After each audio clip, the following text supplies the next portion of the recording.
Lijden is lijden. Memimpin itu menderita. Haji Agus Salim episode keempat.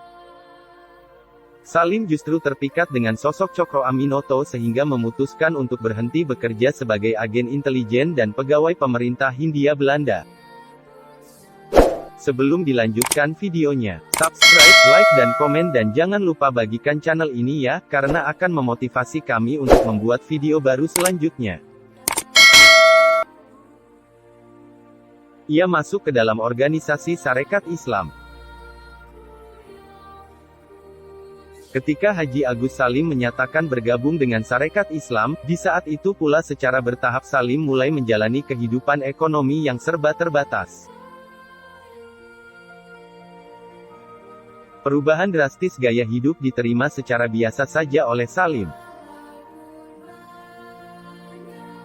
Tinggal di apartemen serba bagus dan di kontrakan kumuh dan becek, hampir sama saja baginya. Cokro Aminoto merasa senang dan sangat gembira menerimanya, karena Haji Agus Salim merupakan salah seorang yang paling berpendidikan dan paling pandai yang pernah masuk dalam Sarekat Islam. Dalam diri Haji Agus Salim terdapat kombinasi antara ketaatan pada pokok ajaran Islam dengan pandangan yang progresif pada masalah-masalah sosial dan ekonomi, dan juga seorang realis dalam memandang tujuan dan potensi masa depan bangsa Indonesia. Sarekat Islam menjadi ajang bagi Haji Agus Salim untuk menempa diri. Karena Sarekat Islam tidak menawarkan gaji, Salim mencari pekerjaan sampingan. Di tahun 1915 ia bergabung ke Harian Neraca sebagai redaktur, sebelum diangkat menjadi kepala redaksi. Kegiatannya dalam bidang jurnalistik terus berlangsung, hingga akhirnya menjadi pemimpin Harian Hindia Baru di Jakarta. Ia juga mendirikan surat kabar Fajar Asia. Selanjutnya ia menjadi redaktur Harian Mustika di Yogyakarta dan membuka kantor Advis and Informasi Biro Penerangan Umum, AIPO.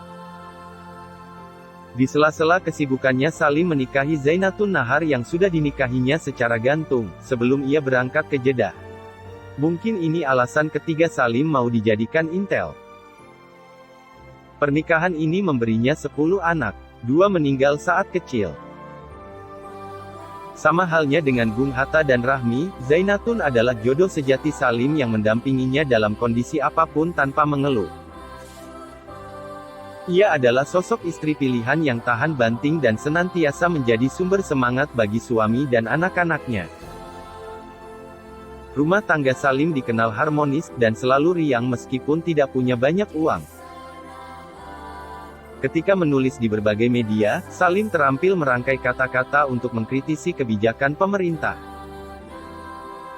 Di Harian Neraca terbitan tanggal 25 September tahun 1917, ia menulis, "Dalam negeri kita, janganlah kita yang menumpang." Tulisan ini untuk mengkritik kebijakan Belanda yang mendiskriminasi masyarakat pribumi, sekaligus mengecam penjajahan itu sendiri. Di Harian Fajar Asia, tanggal 29 November tahun 1927, ia menulis tentang polisi, sikap polisi terhadap rakyat, istimewa keganasan dan kebuasan polisi dalam memeriksa orang yang kena dakwa atau yang hanya kena sangka-sangka rupanya belum berubah-ubah.